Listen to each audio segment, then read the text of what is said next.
Recall that 4 months after the federal government and the Nigerian Electricity Regulatory Commission quietly ordered the removal of subsidy on electricity and increased end-user tariffs, 6 power distribution companies have got the NERC approval to increase tariffs.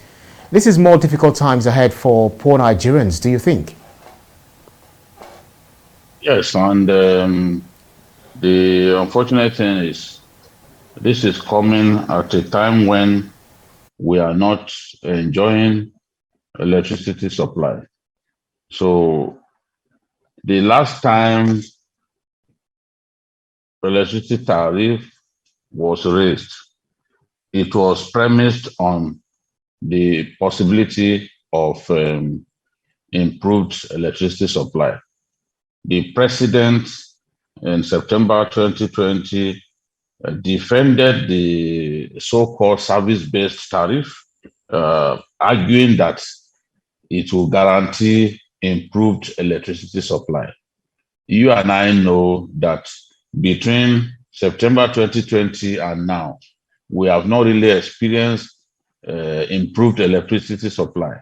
Instead, what we see is rampant national grid collapses. We have had up to 140 national grid collapses, 140 national grid collapses in the last 8 years. This is not good enough because what it does is that the whole country gets plunged into darkness. So this tariff coming at this time, and given that even the so-called promises that some of those clusters, because the electricity distribution companies created clusters for consumers. Some are expected to have not less than 14 hours electricity supply in a day, based on the tariff that was increased at that time. But what we see is the inability of DisCOs to provide the quantum of electricity that ought to go with the promises made at the time the last increase was made on the tariff. So the concern for most Nigerians is, are we going to have increased electricity supply as a result of the increase in tariff that we have just been introduced to? The answer is not difficult to find, because we are experiencing right now a decline in generating capacity. Where you experience decline in generating capacity, it is not possible to have an uptick in distributing capacity. It is what is generated that will be fed into the national grid. It is what the national grid wills to distributors that it is the quantum of electricity wills to distributors that they will give the end users, although sometimes the distributors can decide to not provide electricity for communities where they suspect that they will not be paid. Communities that are known to constantly hold these electricity distributors, they usually do not enjoy giving them electricity. But the point that I'm making is electricity supply is a relay, it's a chain. And because it's a chain, if you do not generate enough, there will not be enough to feed into the transmission leg. And then if the transmission leg does not get enough, it will not be able to transmit enough for the DisCOs to then provide for the end users. The DisCOs are the last leg. They are the face of the sector.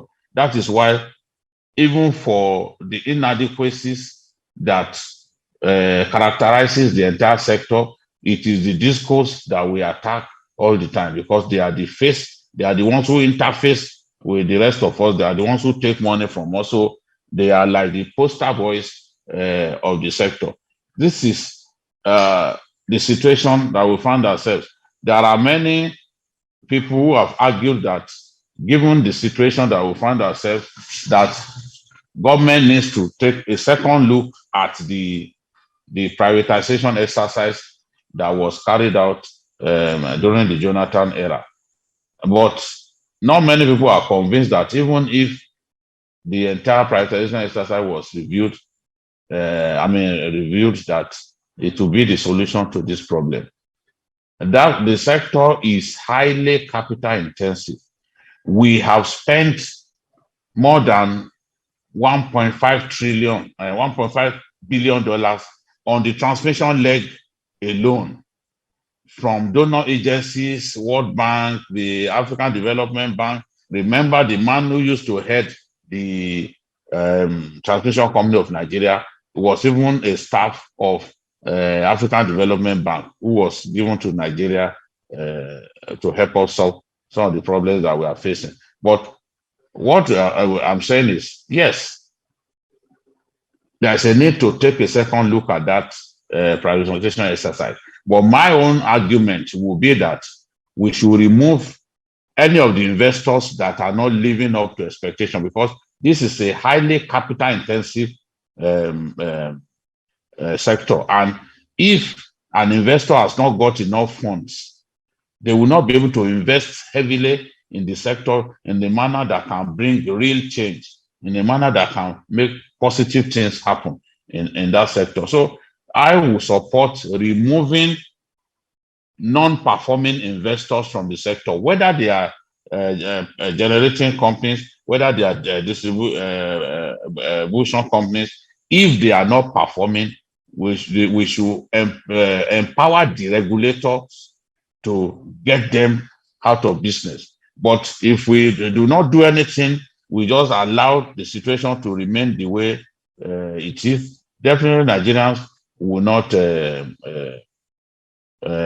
get value for money in terms of electricity generation. We are struggling to even generate, to even will 4,000 megawatts. It's a problem for us as a nation. Whereas South Africa, the true giant of Africa, wills more than 42,000 megawatts each day. Nigeria is struggling. There are times when we will struggle to have just 3,000 megawatts. That cannot bring economic growth and development, because the SMEs need power supply as the engines of growth. They need power supply. But what are we facing? Endless days of darkness. That's what we are seeing. Perennial grid collapses, perennial shortage of gas. And since majority of the power stations we have are gas-fired power stations, once we do not have supply of gas, there's nothing to generate. This is why we have this problem. We have to solve a lot of problems. Need to be solved before we can even achieve regular power supply.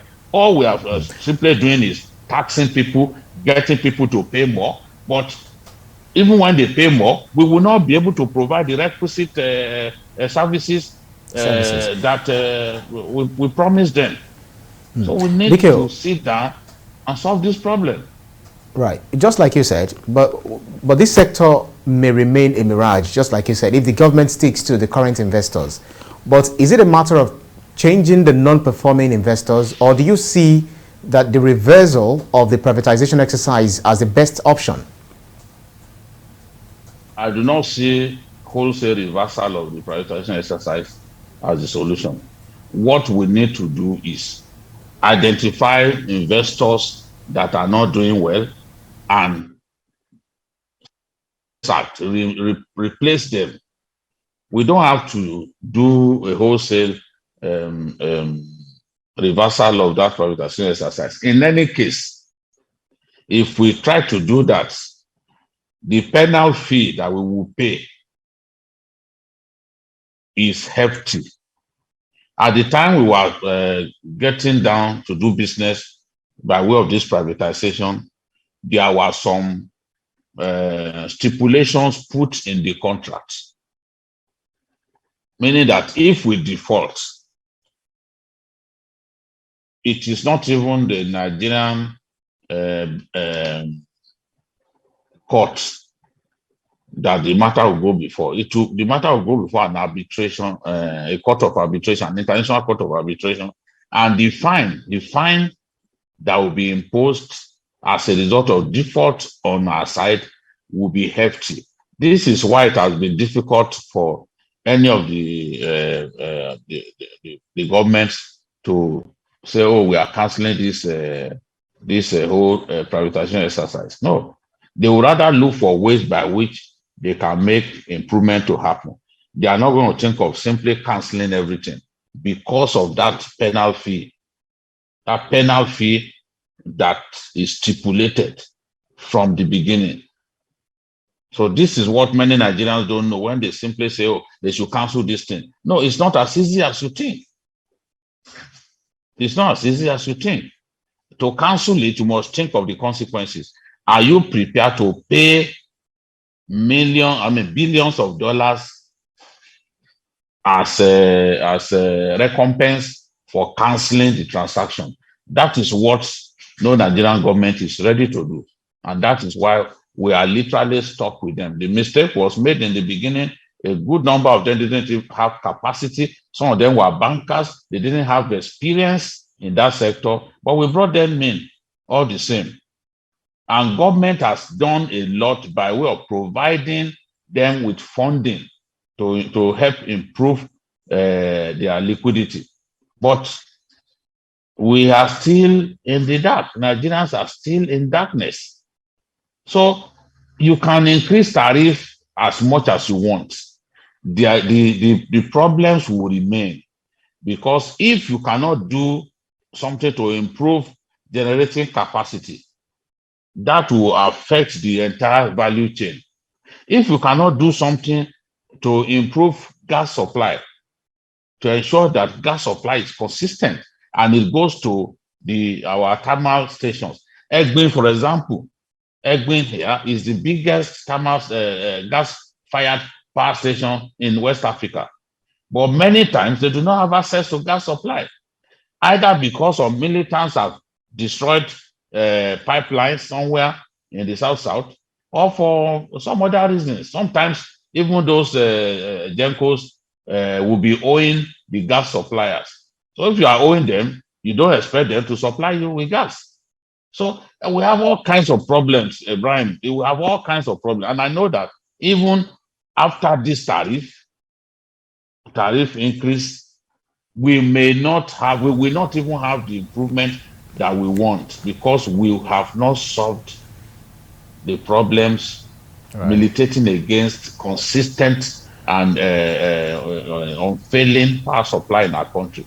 If a country like Egypt has more than enough power supply to the point that it's even thinking of exporting electricity to Europe, countries like Greece, countries like Cyprus, they are planning. Egypt is planning and signing deals to supply them with electricity, and some African countries as well. Why should Nigeria, the so-called giant of Africa, not even be able to provide the electricity needs of its people? It's a massive shame, and I feel really ashamed that we are doing just in the region of 3,500 megawatts. That 3,000 megawatts, if we complete the hydro plant in Mambila, that alone will give us 3,050 megawatts of electricity. If we will complete Mambila alone, and now it is the whole country is willing just 3,000 something megawatts, not even up to 4,000 on a consistent basis. I mean, it's something that should prick our conscience, something that should bother us.